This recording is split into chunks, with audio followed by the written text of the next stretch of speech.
Welcome to another edition of Godspeed Audio. In with me today is Ismail, and we're here to show you the way to the best music of the week. What's up, Ismail? It's your boy. You know, I'm back. I think this is you only missed 2 shows so far, right? 3. This is your 3rd show you missed. Yeah. You're a pretty consistent fan. I appreciate you. Appreciate your presence, and we appreciate your input on the music. You know, I've been giving you crap for joking, obviously, about your input. But I'm not gonna lie. I don't know what this show would be without you. Bro, it's whatever. It's fun. It is fun, bro. Yeah. It's a lot of fun. I hope you guys enjoy it too. I hope you guys are listening. And this week's album of the week is Mass Seduction by St. Vincent. St. Vincent's been around for a while. She's a really good artist. Been making a lot of really good pop albums. And this one goes weird. It's in between pop and I guess rock and just experimental industrial sort of stuff. But it's definitely an interesting take on stuff that she's done, and you'll see when we're playing, you'll see definitely the pop influence, but you'll see other stuff as well. I know, Ismail, you haven't heard of St. Vincent, have you? Yeah, I haven't listened to it yet, but I'm excited to hear what it is. Yeah, because I think anyone listening who's on the show should be excited to listen to it. Because it's an amazing album, and St. Vincent's been around for a long time, and this has been a really good year because a lot of artists have released music that's summed them up very well. You know what I mean? It's a good representation. Yeah, exactly. Or it's been some of their best work. Tyler the Creator, he released his best album this year. Honestly, yeah, no doubt. And other stuff too. EMA, she released an album that encompasses her really well, and this is an album that encompasses St. Vincent's talents really well. The first song I'm going to play is called Los Angeles, which is obviously a play on the words of Los Angeles. So here's Los Angeles by St. Vincent's.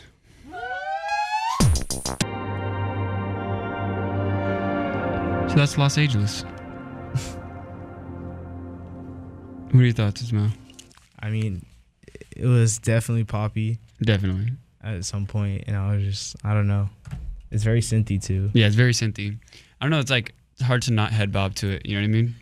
Mm-hmm. But it's also weird because she's singing about really depressing things on this album, which is something she hasn't really done before. I was talking to Gabe about it, and Gabe was even saying this is the least pop album that she's released, and he wouldn't even label it as pop, which I think is BS because if you listen to the music, it's pop. Yeah, it sounds poppy. But it's lyricism is not poppy, and also sometimes throughout it the song structures aren't very poppy, and I think you'll get what we mean by that later when I play the song Pills, or Young Lover. More Young Lover than Pills. But this is a pop album, but it's still a really good pop album. And I want to talk about that. What are your thoughts about the genre of pop in general?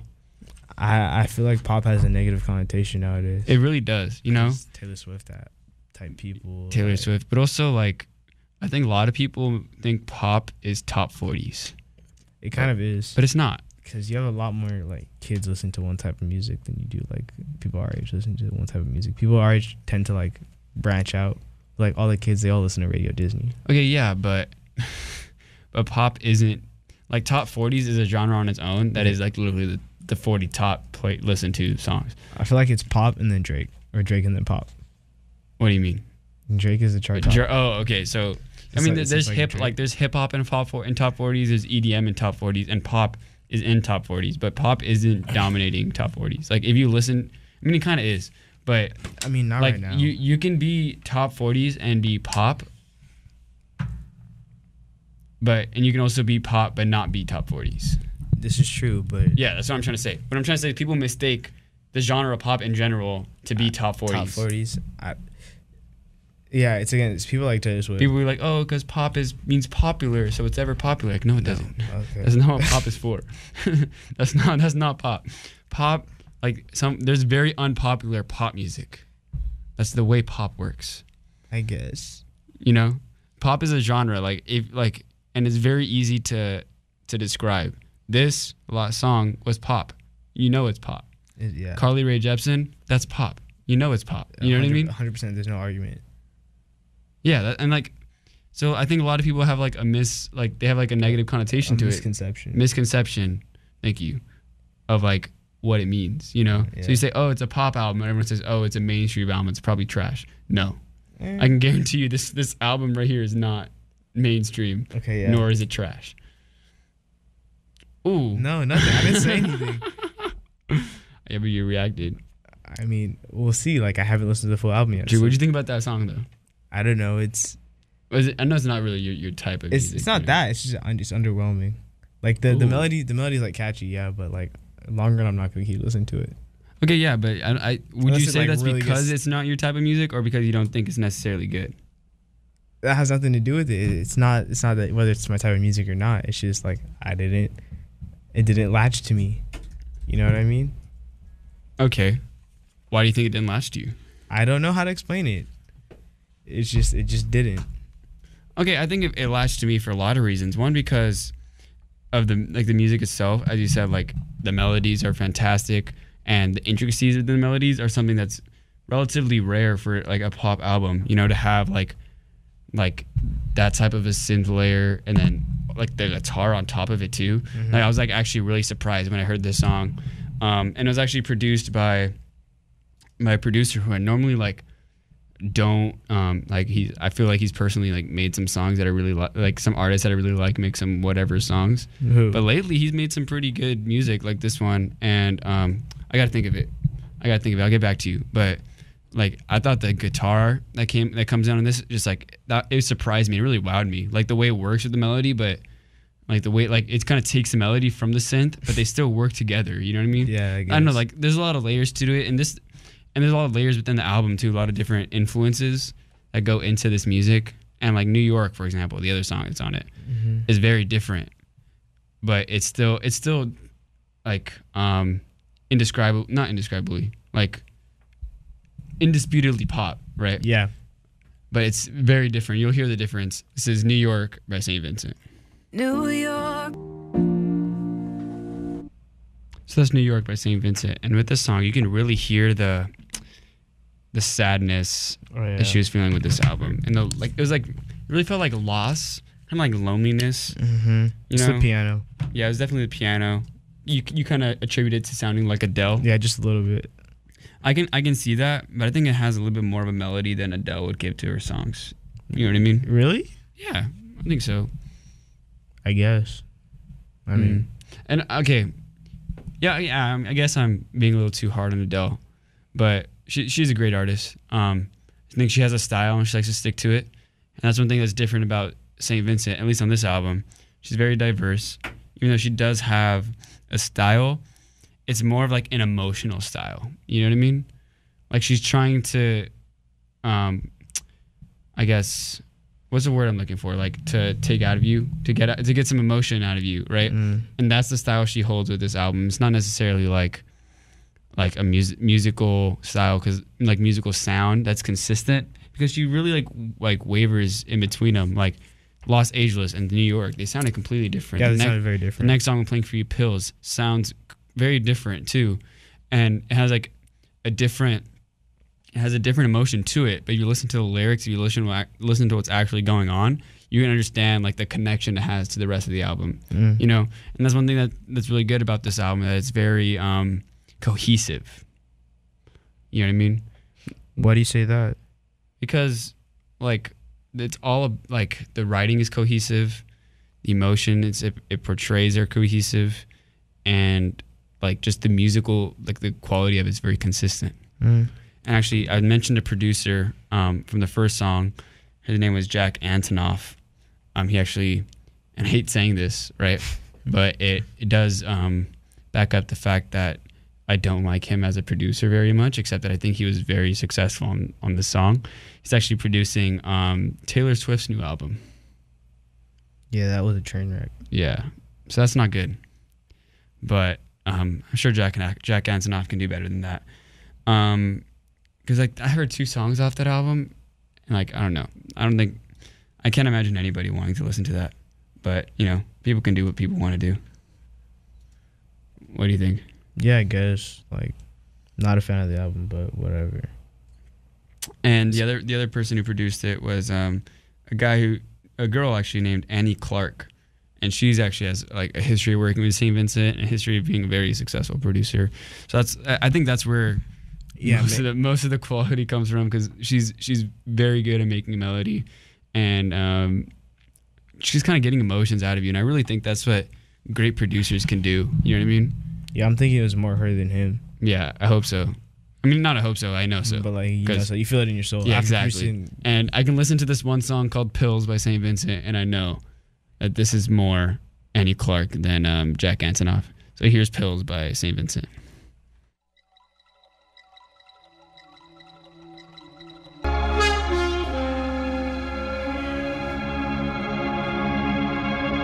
Did you hear that shift midway through the song? Yeah.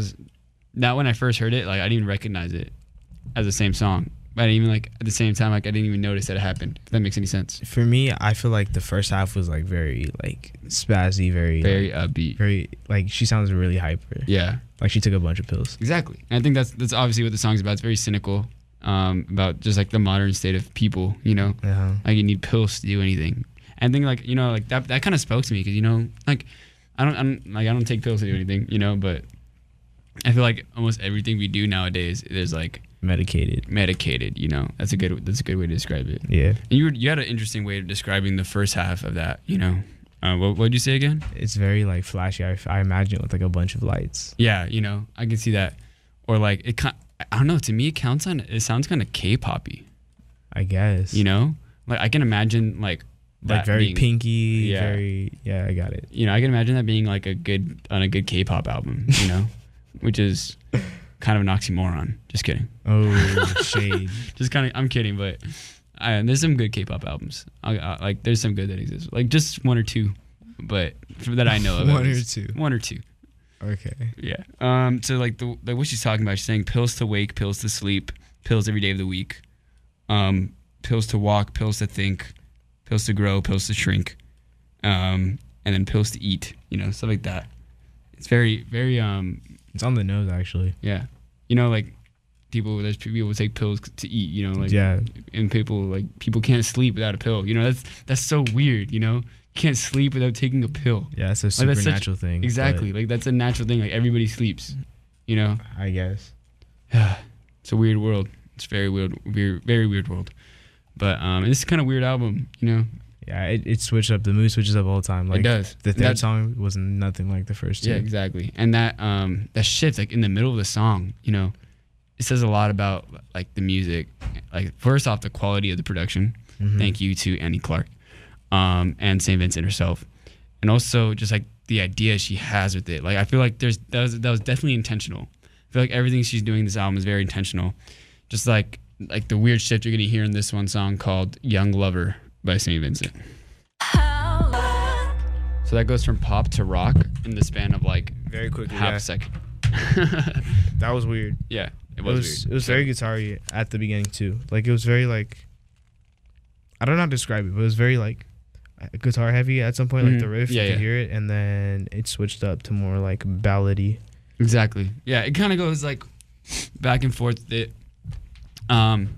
yeah, it's that like people are like, I don't know, people are saying like, oh, this is not a pop album, this is just an album with a pop veneer. No, like a pop veneer. this is a pop album. The biggest influence within it is pop. The songs are all structured like a pop song, except that they don't repeat it as often as a normal pop artist would, you know? Yeah, like they change it up a little bit more. And by the way, so I shouted out K-pop the other day. You mean earlier? Earlier, my bad. And I was like, oh, there's a good K-pop album that I like. It's called Pink Tape. It's called Pink Tape by FX or FX. Like the math equation. Yeah, it is. It's kind of weird, but if you're interested in listening to K-pop, start there, and then be careful anywhere else you go, because it might not be good. All right, so that wraps up my favorite album of the week, and then the honorable mentions are Colors by Beck. Actually, Destroyer dropped an album called Ken just last night. And then the Double OZ by King Cruel. That's a great album. I'm gonna play a song from it. And then Take Me Apart by Kalela. That's my honorable mentions.